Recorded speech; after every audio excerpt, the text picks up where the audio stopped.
সময় তার ঘাড়ে মাথা করেছেন।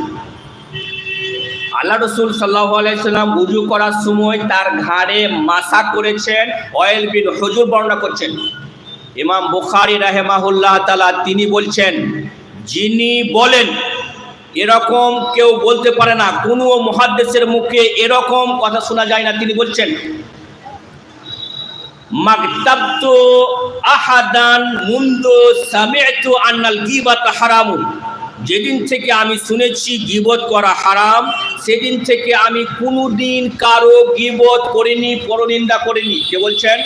ইমাম বুখারী রাহিমাহুল্লাহ বলছেন। কোথায় পাবেন? সহিহ বুখারীর ভূমিকাতে 480 নম্বর পৃষ্ঠায় তিনি এ কথা উল্লেখ করছেন। তিনি বলছেন, যারা গর্দনে মাথা করে, যে হাদিসটা বাজ্জার রওয়ায়াত করেছেন কাশফুল আশতারে, এই হাদিসে একজন বর্ণনাকারী আছে যার নাম